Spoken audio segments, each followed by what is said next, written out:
First, thank you very much for the invitation. Of course, it is a pleasure to be here. As Mrs. Pino mentioned before, it was not the first time. So I've been here before, and I always come here with great pleasure. And thank you for the beautiful introduction. Perhaps it's useful para mencionar que puedo entender. I can try to speak in Spanish. Afterwards, during the questions, you can ask your questions in Spanish, not only in English. And if I don't understand anything, there are very many friends here who will help with the understanding. In English, and I would present for about half an hour this book. The book, as you see, is called The Great Global Transformation. Of course, many of you would recognize Karl Polanyi's title there, because, of course, Polanyi wrote a book in 1942, which was called The Great Transformation. I, of course, took that title. I have to justify stealing the title and just adding global. And I have to justify it by saying that I think, actually, we are witnessing a big transformation, which I will explain in a minute, at the global scale. Of course, what Polanyi was writing was a transformation development of capitalism in England and Britain more broadly. So it was an enormous transformation. And of course, Polanyi had a huge influence. I have to say that it had a huge influence on me, but in an interesting way, that the first time when I read his book, which was many years ago, I did not actually understand sufficiently well the book. So it was only the second reading that I think I actually understood it. But this book is much simpler, so you don't need to read it twice. One is, I think, quite enough. So there is a little bit, since we started with economic history and with Polanyi, I have to say the book a little bit has, and I mentioned that, it tries to be a reverse Mandeville. Now, in what sense is it a reverse Mandeville? As many of you know, Bernard Mandeville was the creator of this interesting idea, which was then partly taken by Adam Smith, but also criticized by him, is that private vices, or what is called vice, actually, in the traditional literature, of vice of self-interest, search for profit, and so forth, if they are regulated, they become public virtues. Because they become virtues because people, when the self-interest and search for profit is regulated, of course, we do things which eventually increase our own income, but also increase income of the others. Now, in some sense, what we are witnessing now, if I want to put it into that framework, is a little bit of a reverse Mandeville. And let me explain that this is actually the main story of the book. You will see that explained more as we go on. But when I asked students, and actually I remember asking that in a very large auditorium, very big lecture in Copenhagen, and then I said, are you guys in favor of countries becoming more similar or equal in terms of their mean income, like GDP per capita? Who is in favor of that? Everybody says, yes, yes, we are in favor. Then I say, but if that leads, as I would actually argue here in the book, if it leads to the hegemonic conflict between the new hegemon, like China, and the old hegemon that doesn't want to give up, the US, then equalization of power between the nation states may be good, but it might lead to a conflict. So we have really, in this case, a sort of in some sense, private virtue and really the public vice, because the outcome could be a conflict or a war. Secondly, when you ask people, are you in favor of the reduction of global inequality? Everybody, again, is in favor of that. It's an abstract idea, and you have really to be a very bad person to say that you're against equality. But then, if you say, okay, well, that means that people from the countries that are growing very fast and they are very populous, and in particular, of course, India, China, Indonesia, Thailand, Vietnam, they would gradually sort of overtake you in the income rankings. So you might not actually like being, you got used to being, particularly the Western part of the world, has been used to be in the global 20%. But if somebody gets ahead of you, you might not like that. And then this is the second ambivalence. So between these two ambivalences, I would then basically give, try to organize my talk. The first chapter, I will not go through each individual chapter, but I want to say the first chapter is entirely empirical, and it works empirically on two levels. It works at the level of nation state and looks at the change which has happened since 1974. My starting point basically is the idea of the new international economic order in 1974. And from that point, I just go on with the end of the Cold War, fall of communism, neoliberal renaissance, and the end of neoliberalism. And of course, this is a big change. This is a graph where in the red color are actually Western countries, which are kind of paired with similar countries in blue color from Asia. So the first graph that everybody knows, which is on your left, upper left corner, is that China, in terms of total production of goods and services at purchasing power, has overtaken the US as the largest economy in 2015. The Chinese don't like actually to be mentioned as the largest economy. If you read their official publications, they always say that the second largest economy. But of course, it is true in exchange rates, but it's not true in PPPs. Then I have the other comparisons here between the Netherlands and Indonesia, which is very dramatic change. As you can see, actually, the blue line goes way above the red line. But one which is interesting, too, is UK versus India. In 1980-85, I think, 1980, UK and India both produced 3% of the global GDP. Well, today, India produces 9%, and the UK produces 2%. So this is a big change in the distribution of economic activity across the world. And of course, the big change is the rise of Asia. And as there is a rise of Asia, and we are talking about relativities, then obviously other share of the others has to go down. A different way to put that is actually using, Leandro would of course recognize medicine's data here, using medicine's database and medicine's data is just simply looking over the whole period from 1750, what was the share of what is the relationship between GDP per capita of China versus, and actually the other countries, in this case Indonesia and India, versus the UK.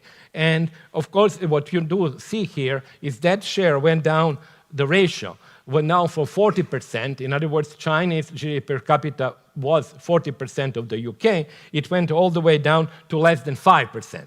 And then in the last 40 years, it is now above the point where it was before the Industrial Revolution. So in some sense, we are having a return of the distribution of economic activity in the greater Eurasian space, and I include then North America too. What the Eurasian space, which is called the world island, is now, I think, sort of going back to the distribution which existed 4 centuries ago in terms of the relativities. Obviously, income levels today are much higher. But this also has an impact on individual incomes, and that's the point. So when you speak China, US, Indonesia, France, so on, Vietnam, you speak of countries and you speak of what is the importance of different countries. But that importance of different countries gets translated into incomes, like the question was obvious question, like why are the Westerners the richest people in the last 2 centuries? Because their countries actually had a takeoff, the Industrial Revolution took off, India was actually flat, China went down, so obviously the top people were people from the countries that were most successful. And consequently, when now other countries kind of come up, then the ranking in the global income position changes. What changes is also global distribution. The graph is here. The graph is in income levels. These are individual data. Now, this is actually totally different data. This is data from household surveys, in some cases mixed with tax data, but it is actually the data on the distribution of individual incomes.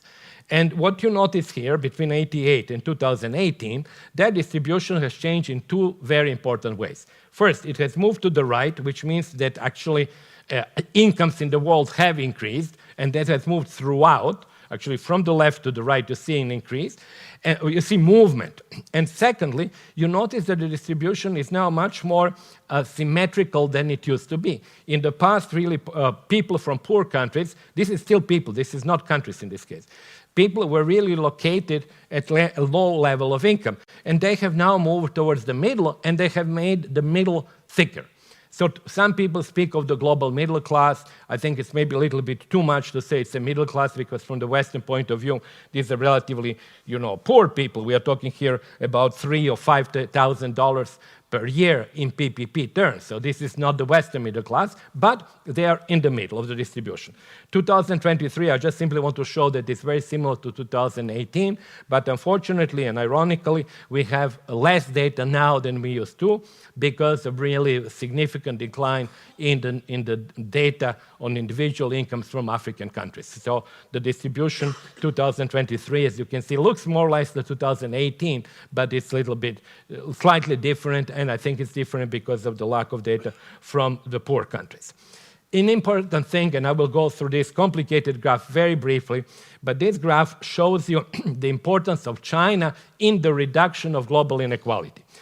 Start with the year 78, which is in the middle, so you can forget the previous year. Start from 78, when there's Chinese economic reforms and the beginning of growth in China. Everything that is below the line of zero, which is that red line in the middle, shows you China contributing to the reduction of global income inequality because it's a poor country, it has lots of people, and it's growing fast. What is happening at the end period? China now is a slight contributor to global inequality, because as China becomes richer and richer, it becomes far apart from very poor large countries in Africa, like Nigeria, Sudan, Egypt, Congo, Tanzania, and even Bangladesh. So it actually adds to global inequality. So we cannot say anymore China, as we used to say, China is an engine of reduction of global inequality. It is no longer, because it has become sufficiently rich that its own growth creates more distance between China and the rest of the world than gain because of China catching up with rich countries like Europe and the United States. So I think it's an interesting point there, because the essential action when it comes to reduction of global inequality now moves to India and large African countries. I mentioned 6 or 7 of them that all have about 100 million people, and they're the only part of the world with growing population. Now, we have seen, did I have one more? Yes, this is an important graph, so the next one comes after this one. This is an important one, because what it shows, and then I really would like you to be careful on this one. Start with China on the left. And the blue line says the following. On the horizontal axis, you have 10 decile of urban China. This is currently 800 million people. It was less before. And then you say, okay, on the horizontal axis, I have the first decile, which are the poorest people in urban China. Where were they in 1988, that's the blue line, in the global income distribution? Obviously, they were very low. As you can see here, they were at 15th percentile. But you also notice that over the next 30 years, everybody in China went up, because at every point of the distribution in China, incomes increased faster than the world average, and they moved up. So the person who was in the median used to be at around 50th global percentile. Now this person is at the 75th.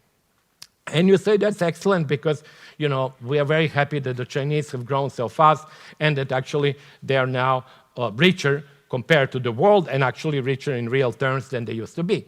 But if somebody moves from the 50th percentile to the 75th percentile, well, somebody who was at the 75th percentile has to move down, because obviously we are talking about ordinal ranking. And the most interesting case for me is Italy, because as you know, Italy has not grown in 30 years. And since it has not grown, the parts of its income distribution, which are on the right, have really deteriorated significantly in global terms. They lost about 10 percentage points. So people in Italy who were at the 75th percentile 30 years ago, or 35 years ago, are now at the 55th percentile. So it's a big change. And many people tell me, and we will of course discuss that later, so I will not go into all the details, but many people say, well, who cares? Because of course they don't know. Nobody knows what percentile you're in the world. But I think there will be certain goods, and there are certain goods that become unavailable to you simply because they are too expensive for your income level. These are obviously internationally priced goods, and we will discuss that. But I think what is interesting, this problem of the red line being dropping very significantly is not only Italian problem. Every rich country that you look has exactly the same shape. The Italian shape is more dramatic, but the same shape exists for Germany, for Spain, for the United States. For interesting part for Latin American countries, Brazil, that shape is a little bit different because who lost in Brazil? Global income position. People in the middle. People at the bottom in Brazil, they were the bottom of the world before and they remain the bottom now. People at the top in Brazil were at the top of the world in 1988 and they are still the top of the world. But people who lost in Brazil relative position were the middle. And the same people, actually similar income, all like these people who were in Europe at the lower part of the income distribution. So this, I think, graph, I think we would probably discuss it more, but I think it is a summary of basically what happened, and I think what happened also politically in the West, because we have had, I think, two developments in the Western countries. One is the reduction, the lowering of the relative income positions of the lower part of the Western countries' income distributions. So this is this slide. Secondly, that slide took place when, of course, the middle of the distributions and the top of the distribution in Asia went up, and when their own national top percentiles remained at the top and actually grew at the rate which was higher than the rate of growth which they experienced. So that was the kind of the second development that I mentioned before, where actually you have an improvement in global income distribution, but you have a big reshuffling in global income positions. And people who are being reshuffled downward obviously are not particularly happy with that outcome. Now, I will skip some of the slides because this is simply the same story which compares the US and China. And I will finish this part, and I think actually I'm closing to even taking all my time, but I want to finish with an interesting sort of also perspective on what has actually happened. If you take simply the year when the GDP per capita of a given country has reached its peak compared to the world, what you find is essentially Asian countries, and that last year is 2022, Asian countries are really all now at the peak, at relative peak. So China now is at the peak income compares, I mean, we go back to 1950, not before that, but compared to 1950, actually, any year since 1950, China had never been at such a relatively high position. The same is true, as you can see here, for Indonesia, Bangladesh, Vietnam, and so forth. When you look at the rich countries, you have the anomaly of the United States, whose peak was 1952. And this is an anomaly because, of course, the rest of the world was destroyed. India was still colonized. China was in a civil war, and so forth. So the peak of the US was in 1952. But generally, the Western countries, European countries, had a peak in the 1990s. And as you can see here, Spain, 2002. I think Italy was 1995, and so on. So in other words, they are on a relative decline since about 20 to 25 years. So this is the same story that I've actually sort of explained before, but it's simply shown in different language. I will skip chapter 2, which is a more theoretical chapter, which deals with the fundamental issue, which asks the following question. What did different people, important thinkers, think about the relationship between trade and war or peace? And here we do have a division. We have people like Montesquieu, most famously, who actually talked about the trade leading to peace. I have to say that when I read Montesquieu, I was surprised how little he writes about that. You know, we all speak of that chapter, I can't remember, 21, 22, but that chapter mostly talks about ancient history and different ethnic groups and tribes fighting and all of this, but really has the le doux commerce part is relatively small, and it's actually written with quite a lot of caveats. But I will not go into that. You can read the book and see the caveats. But nevertheless, of course, he believed that trade makes the behavior of people, as you can see, sweeter, nicer, and consequently that trade is a force for peace. Adam Smith has a very interesting view, which I'll explain in a second, and of course the negative view that trade is basically imperialism by other means. It goes back to Hobson, Lenin, and Rosa Luxemburg, who actually see trade as an engine of war because of the domestic lack of sufficient aggregate demand. That was the story in Hobson. And that lack of sufficient aggregate demand requires that nations conquer other nations. And since everybody does the same thing, they, of course, fight about the nations that they would like to control. That whole story I applied at the different periods of US-China relations. And I think this part is interesting. It is nothing specially new, but it's nice when you look at the theoreticians of the relationship between trade and war, and then you look at the US relationship with China since 1949, if you can say. And I was very happy, actually, that a number of people who do work on China, I know much more than I, were quite happy with that chapter.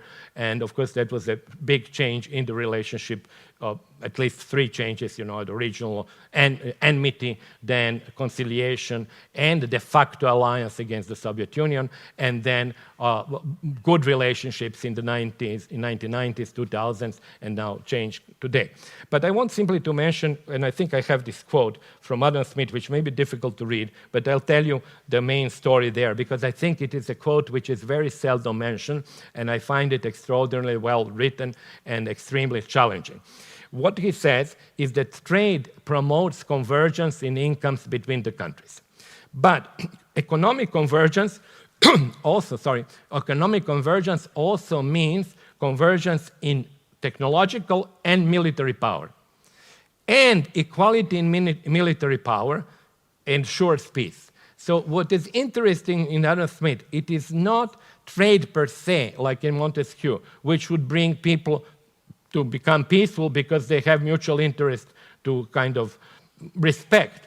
It is really balance of power that brings peace. And so I think it was actually very interesting, particularly since actually as he starts, he speaks of the inequities committed by the Europeans when they conquered the rest of the world. And he then looks forward towards the rest of the world becoming more powerful so that the relativities between the West and the rest of the world be reduced, and consequently that they fear each other and don't fight. So I think that is one paragraph, but I think it's very pregnant with a number of meanings that one can actually see there. Chapter 3, since China and the US play such a big role, is an empirical chapter also, but it's an empirical chapter that looks at the structure and composition and characteristics of the elites. For the US, I looked also, that was all done with the different authors, both the United States and China. We looked at, for the US, at the top 10% over 40 years. Now, what is interesting there, without going into great details, is that what you observe, and let me just show you the graph on which actually even Spain is there as well. Spain is in red there.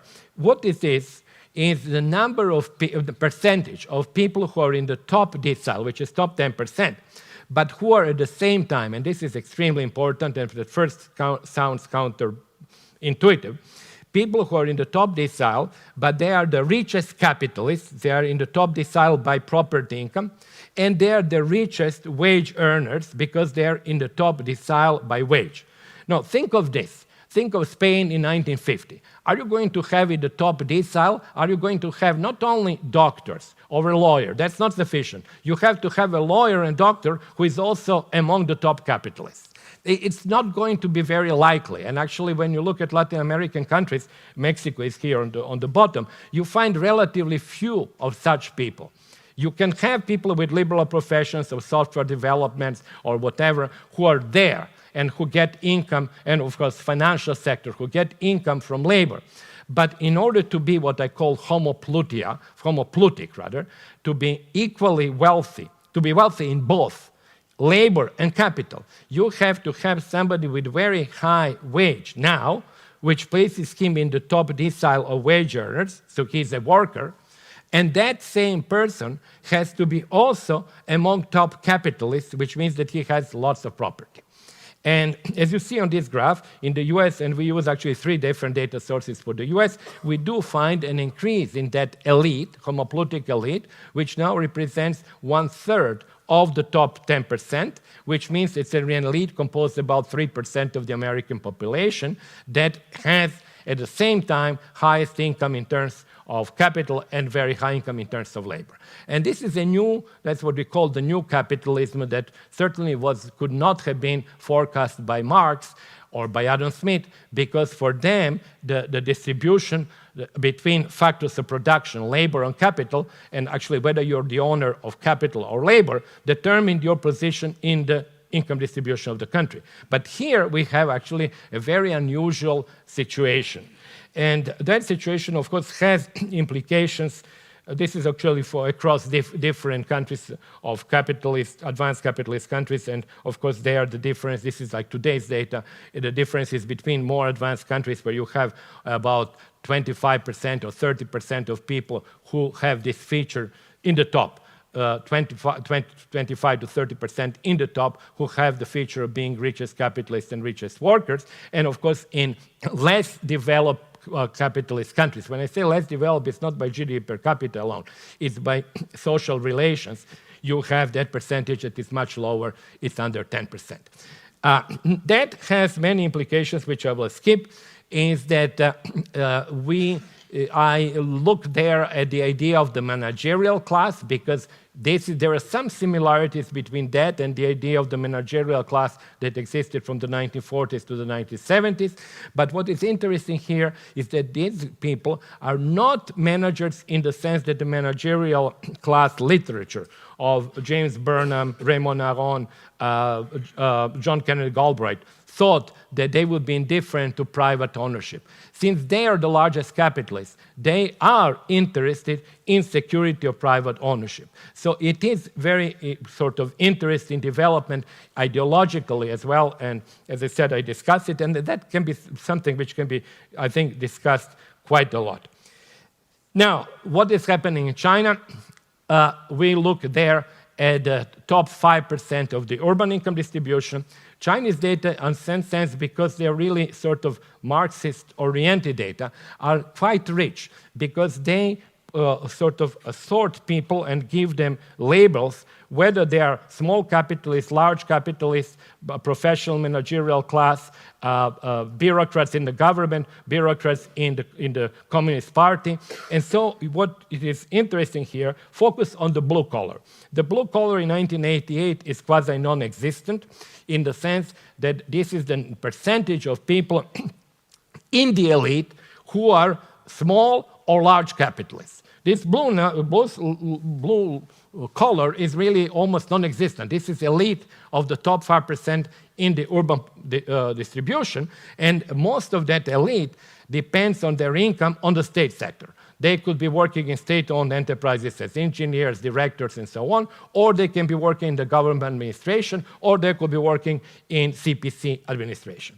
And then if you go further, and we have the data which are not in the book, but we have them now for 2023, what you notice, the blue collar goes up. And that blue collar are small-scale and large-scale capitalists. They are defined in Chinese terminology. If you employ less, if you are owner of a company which employs less than 8 workers, you are kind of self-employed and small owner. If you have more than 8 workers, you are a big owner and you're a big capitalist. And that blue capitalist part of the bar, as you can see, really dramatically goes up.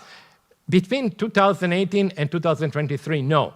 That stays the same, actually, which of course then has something to do with the current government in China.